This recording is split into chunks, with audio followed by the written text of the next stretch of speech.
പഠിപ്പിച്ച അല്ലെങ്കിൽ അവിടുന്ന് പറഞ്ഞ കഥയിലൂടെയാണല്ലോ കഴിഞ്ഞ ദിവസങ്ങളിലൊക്കെ നമ്മൾ സഞ്ചരിച്ചുകൊണ്ടിരുന്നത്. ഇന്ന് നമ്മളിലേക്ക് എത്തുന്ന ഒരു കഥയും സമാനമായ ഒരു കഥ തന്നെയാണ്.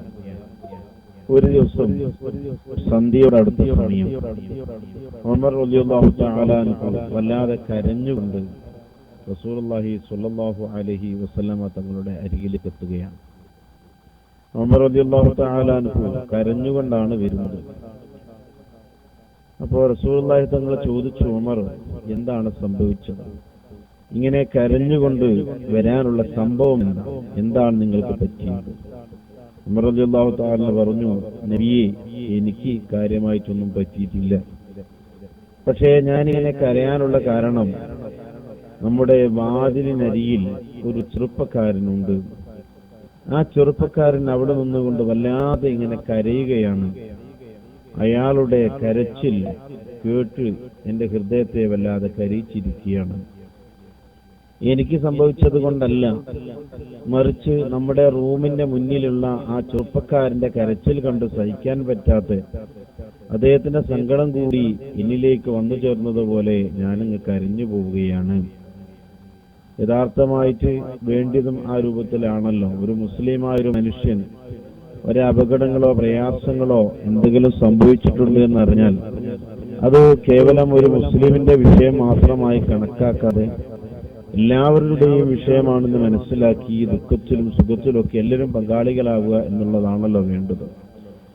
ഇന്ന് പലപ്പോഴും അത് നമ്മളിൽ നിന്ന് എടുക്കപ്പെട്ടു പോയ വിഷയം കൂടിയാണ്. പരസ്പര സ്നേഹമോ സൗഹൃദമോ ഒന്നും ഇന്നില്ല. അയൽവാസി സ്നേഹവും ഒന്നും ഇന്ന് കാണാനേ ഇല്ല. എല്ലാവരും അണുകുടുംബമായി ജീവിക്കുന്ന ആളുകളാണ്.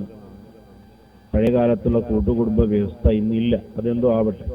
ഏതായിരുന്നാലും ഉമർ റളിയല്ലാഹു തആല അൻഹു കരയാനുള്ള കാരണം സ്വന്തം വിഷയങ്ങളല്ല, മറിച്ച് ചെറുപ്പക്കാരൻ കരയുന്ന വിഷയം കണ്ടുകൊണ്ട് ആണ് ഉമർ റളിയല്ലാഹു തആല കരഞ്ഞുകൊണ്ട് റസൂലുള്ളാഹി തങ്ങളുടെ അടുക്കിലേക്ക് ചെല്ലുന്നത്. റസൂലുള്ളാഹി തങ്ങൾ പറഞ്ഞു, എന്നാൽ ആ ചെറുപ്പക്കാരനെ ഇങ്ങോട്ട് കടത്തിവിടും, അദ്ദേഹത്തിനെ ഇങ്ങോട്ട് വിളിക്കും, അദ്ദേഹം ഇവിടെ വരട്ടെ എന്ന് ഉമർ റളിയല്ലാഹു തആല അൻഹുവിനോട് റസൂലുള്ളാഹി സ്വല്ലല്ലാഹു അലൈഹി വസല്ലമ തങ്ങൾ നിർദ്ദേശം കൊടുക്കുകയാണ്. ഉമർ റളിയല്ലാഹു തആല പെട്ടെന്ന് റസൂലുള്ളാഹിയുടെ അരികിൽ നിന്ന് പുറത്തേക്ക് പോവുകയും ആ ചെറുപ്പക്കാരനെ റസൂലുള്ളാഹി തങ്ങളുടെ അരികിലേക്ക് പറഞ്ഞയക്കുകയും ചെയ്തു. റസൂലുള്ളാഹി സ്വല്ലല്ലാഹു അലൈഹി വസല്ലമ തങ്ങളുടെ അരികിലെത്തിയ ആ ചെറുപ്പക്കാരന്റെ കരച്ചിലിന് ശക്തി കൂടുകയാണ്. റസൂലുള്ളാഹി തങ്ങൾ ചോദിച്ചു, സുഹൃത്തെ, കൂട്ടുകാരാ, എന്തിനാണ് നീ കരയുന്നത്? എന്താണ് നിനക്ക് സംഭവിച്ചിട്ടുള്ളത്? ആ യുവാവ് വളരെ സങ്കടത്തോടുകൂടി കരച്ചിലിനിടയിലൂടെ പറഞ്ഞൊപ്പിക്കുകയാണ്, നബിയെ,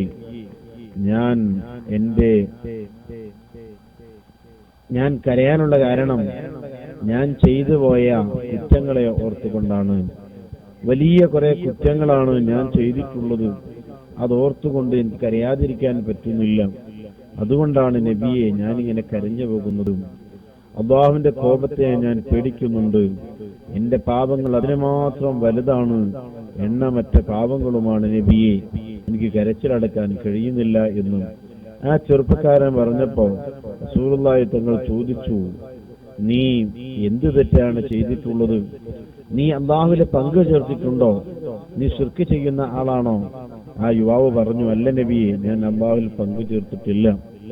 വീണ്ടും റസൂലുള്ളാഹി ചോദിച്ചു, നീ അന്യായമായി ആരെങ്കിലും കൊല നടത്തിയിട്ടുണ്ടോ? കൊന്ന വ്യക്തിയാണോ, കൊലയാളിയാണോ നീ? അപ്പോഴും മറുപടി പറഞ്ഞു, ഇല്ല നബിയെ, ഞാൻ ആരെയും കൊന്നിട്ടില്ല. അന്യായമായി കൊല നടത്തിയ ആളല്ല ഞാൻ. റസൂലുള്ളാഹി തങ്ങൾ വീണ്ടും ചോദിക്കുകയാണെങ്കിൽ നിന്റെ കുറ്റങ്ങൾ അല്ലാഹു പുറത്തു തരും. ആ കുറ്റങ്ങൾ 7 ആകാശഭൂമികളും മലകളും നിറഞ്ഞു നിൽക്കുന്ന രൂപത്തിൽ അത്രയും വലിയ ദോഷമാണെങ്കിലും കുറ്റമാണെങ്കിലും ശരി, നിന്റെ ദോഷങ്ങളൊക്കെ അല്ലാഹു തആല പുറത്തു തരും, നീ പേടിക്കേണ്ടതില്ല. ആ ചെറുപ്പക്കാരൻ ആ സമയത്ത് പറയാണ്, നബിയെ, എന്റെ കുറ്റങ്ങൾ അതിനേക്കാൾ വലുതാണ്. അങ്ങ് പറഞ്ഞ ഈ വിഷയത്തിനേക്കാൾ വലിയ കുറ്റമാണ് ഞാൻ ചെയ്തിട്ടുള്ളത്. അങ്ങ് പറഞ്ഞല്ലോ, ആകാശഭൂമിയേക്കാളും അല്ലെങ്കിൽ മലകളും നിറഞ്ഞു നിൽക്കുന്ന കുറ്റമാണെങ്കിലും അല്ലാഹു തആല പുറത്തു തരുമെന്ന് പറഞ്ഞല്ലോ. അതിനേക്കാളും വലിയ ഒരു തെറ്റാണ്, കുറ്റമാണ് ഞാൻ ചെയ്തിട്ടുള്ളത്.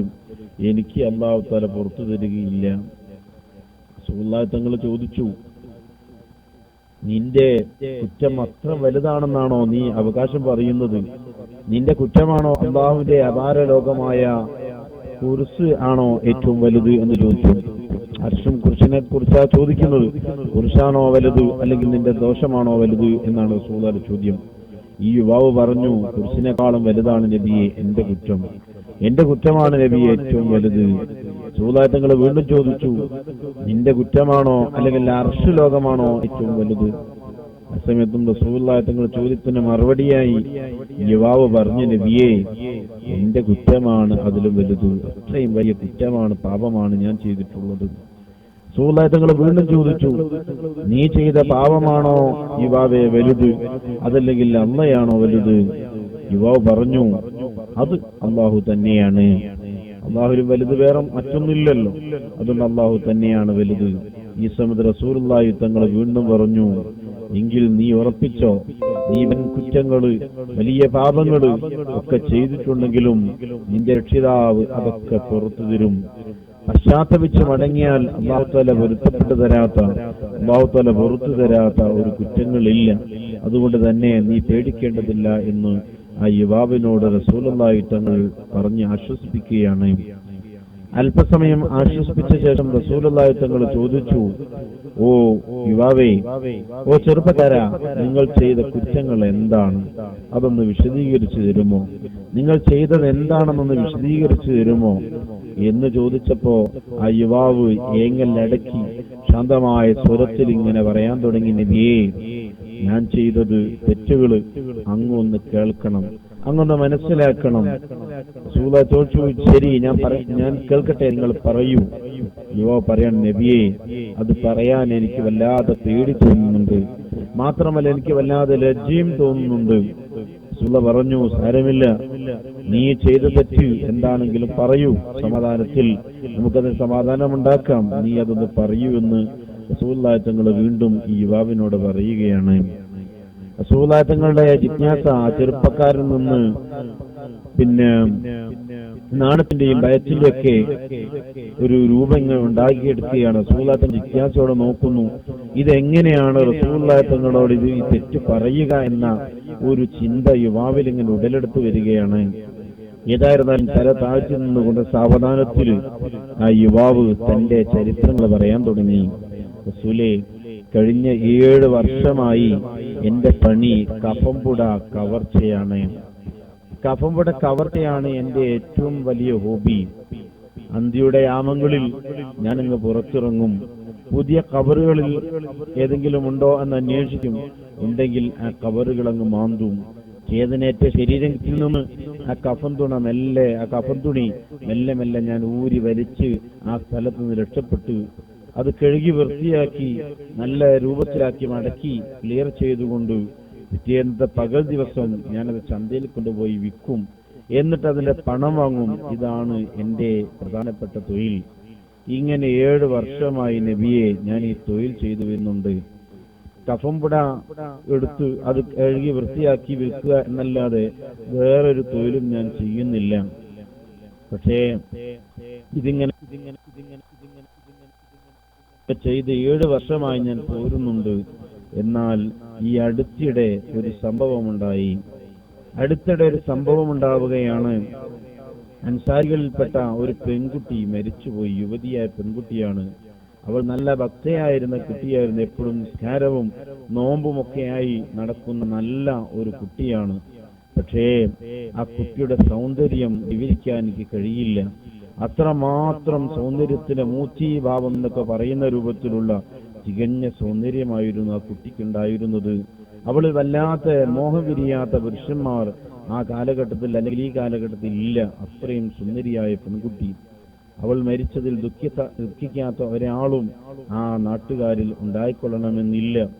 അത്രയും കൂടുതൽ ആളുകൾ സ്നേഹിച്ച ഒരു പെൺകുട്ടി, നല്ല പക്വതയുള്ള, നല്ല ബുദ്ധിമതിയായ, നല്ല അല്ലാഹുവിനെ ഭയപ്പെട്ട് ജീവിക്കുന്ന ആ പെൺകുട്ടി മരിച്ചുപോയപ്പോ ആ വീട്ടിൽ ഒരുപാട് ആളുകൾ ഒരുമിച്ച് കൂടിയിരുന്നു. ആ കൂട്ടത്തിൽ സാധുവായ ഞാനും ഉണ്ടായിരുന്നു. ആ കുട്ടിയുടെ മയ്യത്ത് കൊണ്ടുപോകപ്പോ ആ കൊണ്ടുപോയവരിലും ഞാനുണ്ടായിരുന്നു. ഏറ്റവും മുന്നിലായി ഞാൻ തന്നെ ആയിരുന്നു അതിനും ഉണ്ടായിരുന്നത്. കാരണം എനിക്ക് ഒരു ലക്ഷ്യം കൂടിയുണ്ട്. ഒന്ന് ഈ പെൺകുട്ടിയുടെ ഖബർ സിയാറത്ത് അല്ലെങ്കിൽ ഇവിടെ ഈ വിഷയത്തിലൊക്കെ പങ്കെടുക്കുക എന്നതിലുപരി എന്നിലുണ്ടായിരുന്ന ഏറ്റവും വലിയൊരു മോഹം ഈ കുട്ടിയെ എവിടെയാണ് മറമാടുന്നത്, ആ മറമാടുന്ന ഖബർ എനിക്ക് നോക്കി വെക്കണം, എന്നിട്ട് രാത്രിയുടെ യാമങ്ങളിൽ വന്ന് ആ തുണി എനിക്ക് മോഷ്ടിക്കണം. ഈ ഉദ്ദേശത്തോടു കൂടിയാണ് ഞാൻ ആ കുട്ടിയുടെ പിന്നാലെ പോകുന്നത്. ഏതായിരുന്നാലും ആ കുട്ടിയെ മറവ് ചെയ്തപ്പോൾ എല്ലാറ്റിനും പങ്കെടുത്ത ഞാൻ ആ കുട്ടിയുടെ ഖബർ എവിടെയെന്ന് നോക്കി മനസ്സിലാക്കുകയാണ്. നേരം ഇരുട്ടി വന്നപ്പോ ഞാൻ മെല്ലെ മെല്ലെ എന്റെ ജോലിയുമായി പുറത്തിറങ്ങി. ആരും കാണാതെ നാടും വീടും പൂർണ്ണ നിദ്രയിലായിരുന്ന ഒരു സമയത്ത് ഞാൻ മെല്ലെ ശ്മശാനത്തിലേക്ക് കയറുകയാണ്. പൂർണ്ണമായ ശാന്തിയാണ് അവിടെ ഉള്ളത്. ഇരകൾക്ക് പോലും ഒരു അനക്കമില്ലെന്ന തോന്നലാണ് എനിക്ക് അന്ന് ഉണ്ടായത്. ഞാൻ പതിവ് നല്ല ധൈര്യത്തോടു കൂടി തന്നെ ആ പെൺകുട്ടിയുടെ ഖബറിന്റെ അരികിലെത്തുകയാണ്. മെല്ലെ മെല്ലെ മെല്ലെ ആ പെൺകുട്ടിയുടെ ഖബറിന്റെ മുകളിലുള്ള മണ്ണ് ഞാൻ അങ്ങോട്ട് നീക്കി. മൂടുകല്ലുകൾ മെല്ലെ മെല്ലെ പുറത്തെടുത്തു. ഖബറിനകത്ത് മെല്ലെ ഇറങ്ങുകയാണ്. എന്നിട്ട് അവളുടെ മേനിയിൽ നിന്നും ആ കഫൻ തുണി ഞാൻ ഇങ്ങോട്ട് വലിച്ചൂരി നബിയെ. അങ്ങനെ വലിച്ചൂരി ഉടൻ അവിടെ നിന്ന് സ്ഥലം വിടുകയാണ്. അല്പം ഞാൻ മുന്നോട്ടങ്ങോട്ട് പോയപ്പോ എന്റെ ഹൃദയത്തിൽ ഒരു പൈശാചികമായ ഒരു ചിന്ത ഉണരുകയാണ്, ഒരു കാമം ഉണർന്നു വരികയാണ്. ഞാൻ പെൺകുട്ടിയുടെ കഫൻ തുണ തീർത്തും വലിച്ചൂരിയപ്പോ പിന്നെ എനിക്ക് തോന്നുകയാണ് അവളുടെ ശരീരം എങ്ങനെയുണ്ടാകും, അവളുടെ ശരീരത്തിലെ സൗന്ദര്യം എങ്ങനെയായിരിക്കും. പുറമേനിയല്ലേ നമ്മൾ കണ്ടിട്ടുള്ളത്, ഇപ്പൊ പൂർണ്ണ അഗ്നിയായിട്ടല്ലേ അവൾ ഖബറിൽ കിടക്കുന്നത്. ഏതായിരുന്നാലും ഒന്നും കൂടെ നോക്കട്ടെ എന്ന് വിചാരിച്ച് ഞാൻ ഒന്നും കൂടെ ചെല്ലുകയാണ്. ചെന്നപ്പോൾ എനിക്ക് വല്ലാത്തൊരു വികാരം എന്നിൽ ഉണരുകയാണ്. പിശാച് എന്നെ വഴിതെറ്റിക്കുകയാണ് നബിയെ. ഞാൻ മെല്ലെ ഖബറിൽ നിന്ന് അവളെ പുറത്തെടുത്തു. എന്നിട്ട് എന്റെ കാമം തീരുന്നത് വരെ അവളെ ഭോഗിക്കുകയാണ്. എല്ലാം കഴിഞ്ഞപ്പോ വല്ലാത്തൊരാശ്വാസമായി. വീണ്ടും ഞാൻ അവളെ ഖബറിൽ അടക്കം ചെയ്ത് തിരിച്ചു പോരുകയാണ്. അങ്ങനെ തിരിഞ്ഞിങ്ങോട്ട് പോരുമ്പോ പെട്ടെന്നതാ എന്റെ പിന്നിൽ നിന്ന് ഒരു ശബ്ദം ഞാൻ ഇങ്ങനെ കേൾക്കുകയാണ്. വല്ലാത്തൊരു ശബ്ദം വന്നപ്പോ ഞാൻ പെട്ടെന്ന് തിരിഞ്ഞു നോക്കി. എന്റെ തൊട്ടു പിന്നിൽ ഞാൻ നേരത്തെ ഭോഗിച്ച ആ വസ്ത്രം ഒന്നും ധരിക്കാത്ത ആ പെൺകുട്ടി എൻ പിന്നിൽ അങ്ങനെ നിൽക്കുകയാണ് നബിയെ. ആ പെൺകുട്ടി എണീറ്റങ്ങനെ നിന്നുകൊണ്ട് എന്നോട്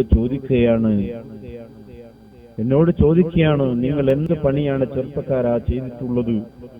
ചെറുപ്പക്കാരാ, തനിക്ക് തീരെ നാണമില്ലേ? നീ നിന്നെ രക്ഷിച്ച വളർത്തുന്ന നിന്റെ രക്ഷിതാവിനെ നിനക്ക് തീരം ഭയമില്ലേ ചെറുപ്പക്കാരാ? അവൻ അക്രമിയെ പിടികൂടി ആക്രമിക്കപ്പെട്ടവന് നീതി നൽകുമെന്ന് ഞാൻ വിശ്വസിക്കുന്നില്ലേ? അത് നീയും വിശ്വസിച്ചതല്ലേ? നീ എന്നെ ഇതാ നഗ്നനാക്കിയിട്ടുണ്ട്, അത് സഹിക്കാം. പക്ഷേ ഈ മയ്യത്തുകൾക്കിടയിൽ ഞാൻ അപഹാസ്യായിരിക്കും, ഞാൻ അവിടെ വഷളായിട്ടുണ്ട്. പക്ഷേ അത് മാത്രമല്ല, അള്ളാഹുവിന്റെ മുമ്പിലേക്ക് എന്നെ നീ ഒരു അശുദ്ധിക്കാരിയാക്കിയാണല്ലോ മനുഷ്യ ഈ കടന്നു പോകുന്നത് എന്ന് എന്റെ പിന്നിൽ നിന്ന് ആ പെൺകുട്ടി വല്ലാത്തൊരു ഗർജന രൂപത്തിൽ വിളിച്ചു ചോദിക്കുകയാണ്. ഞാൻ വല്ലാതെ അത്ഭുതപ്പെട്ടു പോയി നബിയെ, ഞാൻ വല്ലാതെ ഭയപ്പെട്ടു പോയി. എനിക്ക് എന്നോട് തന്നെ ദേഷ്യം തോന്നിപ്പോവുകയാണ്. ചെറുപ്പക്കാരന്റെ വിവരണം റസൂലുള്ളാഹി സ്വല്ലല്ലാഹു അലൈഹി വസല്ലമ തങ്ങൾ ഇങ്ങനെ കേട്ടുകൊണ്ടിരിക്കുന്നു. റസൂലുള്ളാഹിയുടെ മനസ്സ് പോലും വേദനിച്ചു പോയി. അവിടുന്ന് പറഞ്ഞു, നീ എന്റെ അരികിൽ പെട്ടെന്ന് പോവണം. യുവാവിനോട് പറഞ്ഞു, യുവാവ് നിങ്ങൾ പോവുക, ചെറുപ്പക്കാരാ നിങ്ങൾ നിങ്ങൾ എന്റെ അരികിലേക്ക് ഇപ്പൊ നിൽക്കല്ല, എനിക്ക് സഹിക്കാൻ പറ്റുന്നില്ല. ഒരു പെൺകുട്ടിയെ അല്ലേ ഈ രൂപത്തിൽ ചെയ്തത്, എനിക്കത് സഹിക്കാൻ പറ്റുന്നില്ല. നിങ്ങൾ എന്റെ മുന്നിൽ നിന്ന് പോവണം. മാത്രമല്ല, നിങ്ങളുടെ വിഷയത്തിൽ അല്ലാഹുവിന്റെ തീരുമാനം എന്താണോ ആ തീരുമാനത്തെ പ്രതീക്ഷിച്ചുകൊണ്ടാണ്. അതുവരെ നിങ്ങൾ എന്റെ അരികിലേക്ക് വരാൻ പാടില്ല. അല്ലാഹുവിന്റെ തീരുമാനം എന്താണെന്ന് എനിക്കറിയണം, എന്നിട്ട് കാര്യങ്ങൾ തീരുമാനിക്കാമെന്ന് പറഞ്ഞു ആ യുവാവിനെ അവിടെ നിന്ന് റസൂലുള്ളാഹി തങ്ങൾ യാത്ര അയക്കുകയാണ്. റസൂലുള്ളാഹി തങ്ങളുടെ വാക്കുകൾ കേട്ട ചെറുപ്പക്കാരൻ വല്ലാത്ത ഒരു ഖേദമുണ്ടാവുകയാണ്. പഠിച്ചവനെ, റസൂലുള്ളാഹി തങ്ങളോട് ഈ വിഷയം ഞാൻ പറഞ്ഞു, റസൂലുള്ളാഹി തങ്ങൾക്ക് പോലും എന്നോട് ദേഷ്യം വന്നു പോയോ? അയാൾ വല്ലാതെ പാശ്ചാത്തപിക്കുകയാണ്. ആ പാശ്ചാത്തപിച്ചുകൊണ്ട് സങ്കടപ്പെട്ടുകൊണ്ട് അദ്ദേഹത്തിന്റെ വീട്ടിൽ ഇങ്ങനെ കഴിഞ്ഞുകൂടി. 40 ദിവസത്തോളം അദ്ദേഹം വീട്ടിൽ പൊട്ടിക്കരഞ്ഞുകൊണ്ടിരിക്കുകയാണ്. 40 ദിവസവും അദ്ദേഹം അല്ലാഹുവിനോട് പാശ്ചാത്തപിക്കുകയാണ്. പഠിച്ചവനെ, ഞാൻ എന്റെ അറിവില്ലായ്മ കൊണ്ട് എന്റെ ആ സമയത്തുണ്ടായ എന്തോ ഒരു പിശാചിന്റെ തന്ത്രം കൊണ്ട് പിശാചിന്റെ വലയിൽ ഞാൻ വീണുപോയതാണ്. എനിക്ക് മാപ്പ് തരണേ അല്ലാ, ഇനി ഒരിക്കലും ഞാൻ ഇത്തരം കാര്യങ്ങൾ ചെയ്യുകയില്ല എന്ന് പറഞ്ഞ് കണ്ണുകൾ ഇറുക്കി അടച്ചുകൊണ്ട് 40 ദിവസവും അദ്ദേഹം പൊട്ടിക്കരയുകയാണ്. 40 ദിവസം കരഞ്ഞു. അല്ലാഹുവിന്റെ മുന്നിൽ മാത്രം നിസ്കാരമല്ലാതെ വേറെല്ലാ വിഷയങ്ങളും ഒഴിവാക്കി അദ്ദേഹം കരഞ്ഞ് കരഞ്ഞ് കരഞ്ഞ് കരഞ്ഞ് കണ്ണുനീർ വെച്ച അവസാനം കണ്ണുകൾ വെളുക്കുകയാണ്. കണ്ണുനീരില്ലാതെ വെളുത്തൊരു രൂപത്തിലേക്ക് അദ്ദേഹത്തിന്റെ കണ്ണ് ആകുകയാണ്. ഖൽബിന് വല്ലാത്ത വേദന അനുഭവപ്പെടുകയാണ്. 40ാമത്തെ ദിവസം അദ്ദേഹം കൈ ഉയർത്തിയിട്ട് പറഞ്ഞു, പഠിച്ചവനെ, മുഹമ്മദ് നബി സല്ലല്ലാഹു അലൈഹി വസല്ലം, നബി അലൈഹി സ്വലാത്തു വസ്സലാം, ഇബ്രാഹിം നബി അലൈഹി സ്വലാത്തു വസ്സലാം എന്ന ഈ തുടങ്ങിയ പ്രവാചകന്മാരുടെ രക്ഷിതാവേ, നീ എനിക്ക് മാപ്പ് തരികയാണെങ്കിൽ കാര്യം നീ റസൂലുള്ളാഹി തങ്ങളെ അറിയിക്കണേ അല്ലാഹ്. അദ്ദേഹം ദുആ ചെയ്യുകയാണ്, എനിക്ക് നീ മാപ്പ് നൽകുകയാണെങ്കിൽ നീ എന്റെ റസൂലുള്ളാഹി നീ ഈ വിഷയം ഒന്ന് അറിയിക്കണം, സഹാബത്തിനെയും ഇതൊന്ന് അറിയിക്കണേ. നീ എനിക്ക് മാപ്പ് തരുന്നില്ല എങ്കിൽ ആകാശ ലോകത്ത് നിന്ന് ഒരു തീ ഇങ്ങോട്ട് ഇറക്കി തന്നിട്ട് എന്നെ നീ ആ തീയിൽ കരിച്ചു കളയണേ എന്നാണ് അവസാന 40ാമത്തെ ദിവസം ഈ യുവാവ് ദുആ ചെയ്തത്. അയാളുടെ പ്രാർത്ഥന കഴിഞ്ഞപ്പോഴേക്കു മുഖറബുൽ അംലാക്ക് മലക്ക് ജിബ്രീൽ അലൈഹി സ്വലാത്തു വസ്സലാം ഇറങ്ങി വരികയാണ്. വന്നുകൊണ്ട് റസൂലുള്ളാഹിന്റെ മുമ്പിലെ പ്രത്യക്ഷപ്പെട്ടു. എന്നിട്ട് അദ്ദേഹം റസൂലുള്ളാഹി തങ്ങളോട് ജിബ്രീൽ അലൈഹിസ്സലാം ചോദിക്കുകയാണ്, അള്ളാഹുവിന്റെ പ്രവാചകരെ, അള്ളാഹു അങ്ങേക്ക് സലാം പറഞ്ഞിട്ടുണ്ട്. റസൂലുള്ളാഹി തങ്ങൾ സലാം അടക്കി. അതിനുശേഷം ജിബ്രീൽ അലൈഹിസ്സലാം പറഞ്ഞു, അള്ളാഹു തആല നിങ്ങളോട് ചോദിക്കുന്നത് അങ്ങാണോ സൃഷ്ടികളെ പഠിച്ചത് എന്നാണ്. അള്ളാഹു തആല നിങ്ങളോട് ചോദിക്കാൻ പറഞ്ഞിട്ടുണ്ട്, നബിയെ, അങ്ങാണോ സൃഷ്ടികളെ പഠിച്ചിട്ടുള്ളത്? റസൂലുള്ളാഹി തങ്ങൾ വല്ലാതൊരു പരിഭ്രാന്തി ദൂരത്തിൽ വന്നുവിടുകയാണ്. റസൂലുള്ളാഹി തങ്ങൾ വല്ലാതൊരു ഭയപ്പെട്ടു പോവുകയാണ്. അള്ളാഹുവിന്റെ ഭാഗത്തുള്ള ചോദ്യം ആ രൂപത്തിലുള്ള ചോദ്യമാണ്.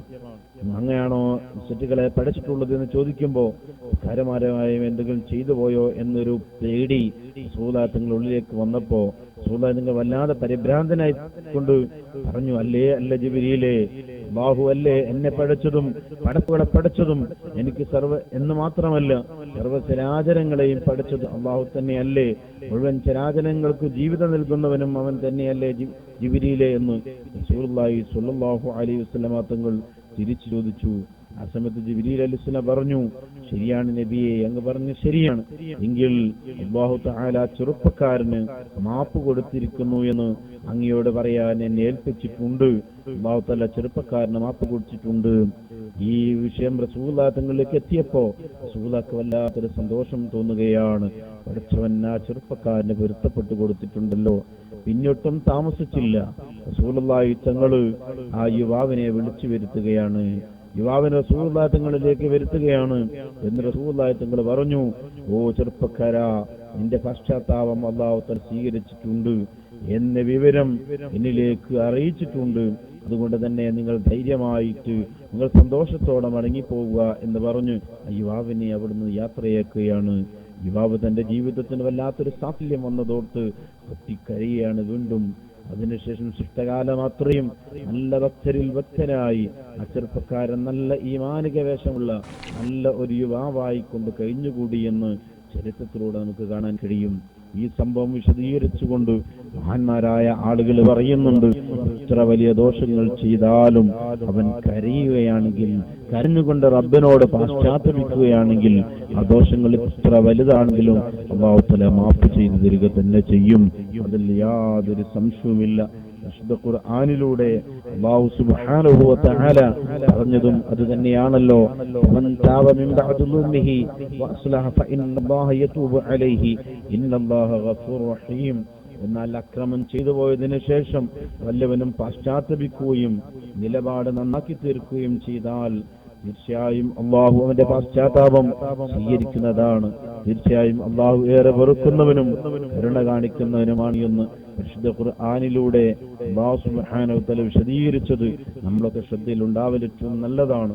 തൗബ എന്ന് പറഞ്ഞാൽ തന്നെ പശ്ചാത്തപിക്കലാണ്, അത് ഖേദിച്ചു മടങ്ങലാണ്. അല്ലാഹുവിന്റെ കൽപ്പനകൾക്ക് വിപരീതം പ്രവർത്തിച്ചതിന്റെയും പാപം ചെയ്തതിലുള്ള അതിയായ ഖേദമാണ് തൗബ എന്നുള്ളത്. അതുകൊണ്ട് തന്നെ തൗബ ചെയ്യുന്ന വിഷയത്തിൽ ഞാനും നിങ്ങളൊക്കെ എന്നും ശ്രദ്ധിക്കേണ്ടതുണ്ട്. നമ്മളൊക്കെ ചിന്തിക്കുന്ന ഒരു വിഷയമുണ്ട്, എന്തെങ്കിലും ഒരു തെറ്റ് ചെയ്തു പോയാൽ കുഴപ്പമില്ല, മരിക്കുന്നതിന് മുമ്പ് അത് തൗബ ചെയ്താൽ മതിയല്ലോ. അപ്പോ ഇത് കേൾക്കുമ്പോൾ നമുക്ക് തോന്നുന്നത് നമുക്ക് മരിക്കുന്ന ഡേറ്റ് നമുക്കെന്നോ മുൻകൂറായി കിട്ടിയ രൂപത്തിലാണ്. ഒരിക്കലും അങ്ങനെയല്ല. എല്ലാ ദിവസവും നമ്മൾ ഇങ്ങനെ തൗബ ചെയ്തുകൊണ്ടിരിക്കണം. എല്ലാ സമയത്തും നമ്മൾ തൗബ ചെയ്യണം. എപ്പോഴാണ് നമ്മുടെ മരണം നമ്മളിലേക്ക് അടുക്കുക എന്ന് പറയാൻ കഴിയില്ല. ചെറുപ്പക്കാരായ ആളുകളൊക്കെ പെട്ടെന്ന് മരണപ്പെട്ടു പോകുന്ന കാഴ്ചയാണ് നമ്മൾ ഇന്നൊക്കെ കണ്ടുകൊണ്ടിരിക്കുന്നത്. അതുകൊണ്ട് തന്നെ എപ്പോഴാണ് നമ്മുടെ മരണം എന്ന് അറിയില്ല. എന്റെ കൂടെ പഠിച്ച മുതഅല്ലിമായ ചെറുപ്പക്കാരനായ മലപ്പുറം ജില്ലയിലെ കോട്ടക്കലടുത്ത് നൗഫൽ എന്ന പേരുള്ള യുവാവ് മരണപ്പെട്ടത് ഇപ്പോഴും ഓർക്കുകയാണ്. എന്നേക്കാളും 5-8 വയസ്സ് താഴെയാണ് ആ യുവാവിന്. ചെറുപ്പക്കാരൻ നല്ല ഉഷാറായിരുന്നു, ആളെല്ലാത്തിലും സംഘടനാ പ്രവർത്തനത്തിലൊക്കെ നല്ല ഉഷാറായിരുന്ന നൗഫൽ മരണപ്പെട്ടുപോയി. അല്ലാഹു സുബ്ഹാനഹു വ തആല അദ്ദേഹത്തിന്റെ കബറും സ്വർഗ്ഗപൂങ്കവനമാക്കി കൊടുക്കുമാറാവട്ടെ. മുതഅല്ലിമായിക്കൊണ്ടാണ് മരിച്ചത്. ആർക്കും വലിയ പ്രശ്നങ്ങളൊന്നുമില്ലാത്ത രൂപത്തിൽ എല്ലാവരോടും നല്ല നിലയിൽ പെരുമാറുന്ന യുവാവാണ്. ആ രൂപത്തിലൊക്കെ അല്ലാഹു തആല നമ്മളെയും എല്ലാവരും ഇഷ്ടപ്പെടുന്ന രൂപത്തിലായി ഈമാനോടുകൂടി അല്ലാഹു നമ്മെ എല്ലാവരും മരിപ്പിച്ചു പെരുമാറാവട്ടെ. നമ്മളെപ്പോഴും ദുആ ചെയ്യേണ്ടതുണ്ട്. ഏതോ ആവട്ടെ, നമ്മൾ മനസ്സിലാക്കേണ്ടത് ചെറിയ പ്രായത്തിൽ ആളുകൾ ഇങ്ങനെ മരണപ്പെട്ടു പോവുകയാണ്. അപ്പൊ മരണപ്പെട്ടു പോകുന്നതിന് മുമ്പ് തന്നെ പശ്ചാത്താപം ഉണ്ടാവുക എന്നുള്ളത് നമുക്ക് എപ്പോഴും വേണ്ടതാണ്. എപ്പോഴും നമ്മൾ തൗബ ചെയ്തുകൊണ്ടിരിക്കണം. കതബ റബ്ബുക്കും അലാ നഫ്സി رحمة أنه من عمل منكم سوءا بجهالة ثم تاب من بعده وأصلح فأنه غفور رحيم. വിശുദ്ധ ഖുർആനിൽ അല്ലാഹു തആല അൻആം സൂറത്തിലൂടെ പറയുന്നുണ്ട്, നിങ്ങളുടെ രക്ഷിതാവ് കാരുണ്യത്തിന്റെ മേൽ നിശ്ചയിച്ചിരിക്കുന്നു. കാരുണ്യമുള്ള രക്ഷിതാവാണ്. അതായത് നിങ്ങളിൽ നിന്ന് ആരെങ്കിലും അവിവേകത്താൽ നല്ല തിന്മയും ചെയ്തു പോവുകയും എന്നിട്ട് അതിനുശേഷം പശ്ചാത്തപിക്കുകയും നിലപാട് നന്നാക്കി തീർക്കുകയും ചെയ്യുന്ന പക്ഷം അവന്റെ ഏറെ പൊറുക്കുന്നവനും കരുണാനിധിയുമാകുന്നു. അതുകൊണ്ട് തന്നെ നമ്മൾ ഒരു തെറ്റ് ചെയ്തു പോയാൽ ചെയ്തു പോയല്ലോ എന്നുള്ള ഖേദം എപ്പോഴും നമ്മുടെ മനസ്സിലുണ്ടാവണം. ഒരു തെറ്റല്ലേ ചെയ്തുള്ളൂ, ഇനിയും കാലം കിടക്കുകയല്ലേ, ഇനിയും കുറെ തെറ്റുകളൊക്കെ ചെയ്ത് എല്ലാം കൂടി ഒന്നിച്ചങ്ങോട്ട് പൊരുത്തപ്പെടിച്ചാൽ മതിയല്ലോ എന്നുള്ള ചിന്ത അതൊരിക്കലും നമുക്കുണ്ടാവാൻ പാടില്ല. അത് തെറ്റ് തന്നെയാണ്. എപ്പോഴും നമ്മൾ പാശ്ചാത്യപിക്കുന്ന നല്ല ആളുകളായി മാറേണ്ടതുണ്ട്. വിശുദ്ധ ഖുർആനിൽ സൂറത്തുൽ തഹ്രീമിലൂടെ അല്ലാഹു സുബ്ഹാനഹു വ തആല വ്യക്തമായി തന്നെ പറയുന്നത് കാണാം, യാ അയ്യുഹല്ലദീന ആമനൂ തൂബൂ ഇലല്ലാഹി തൗബത്തൻ നസുഹാ عسى ربكم أن يكفر عنكم سيئاتكم ويدخلكم جنات تجري من تحتها الأنهار എന്ന് അല്ലാഹു തആല വിശദീകരിക്കുന്നുണ്ട്.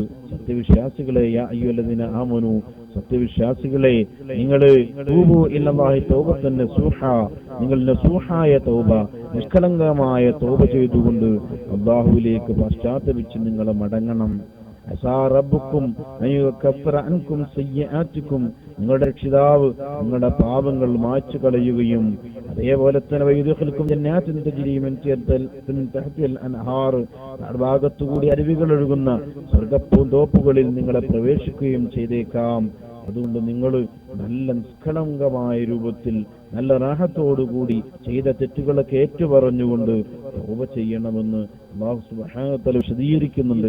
വലിയൊരു ആയത്തിലൂടെ സൂറത്തുൻ നിസായിൽ അതേപോലെ തന്നെ അല്ലാഹു തആല പറയുന്നുണ്ട്, ഇന്നമത് തൗബത്തു അലല്ലാഹി ലില്ലദീന യഅമലൂന സൂഅ ബിജഹാലത്തിൻ ثم يتوبون من قريب فأولئك يتوب الله عليهم وكان الله عليما حكيما وليست التوبة للذين يعملون السيئات حتى إذا حضر أحدهم الموت قال إني تبت الآن وللذين يموتون وهم كفار أولئك أعتدنا لكم عذابا أليما.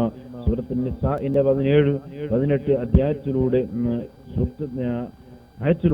അല്ലാഹു സുബ്ഹാനഹു വ തആല പറയുന്നുണ്ട്, പശ്ചാത്താപം സ്വീകരിക്കാൻ അല്ലാഹു ബാധ്യത ഏറ്റിട്ടുള്ളത് അറിവുകളുടെ നിമിത്തം തിന്മ ചെയ്യുകയും എന്നിട്ട് താമസിയാതെ തന്നെ പശ്ചാത്തപിക്കുകയും ചെയ്യുന്നവർക്ക് മാത്രമാണ്.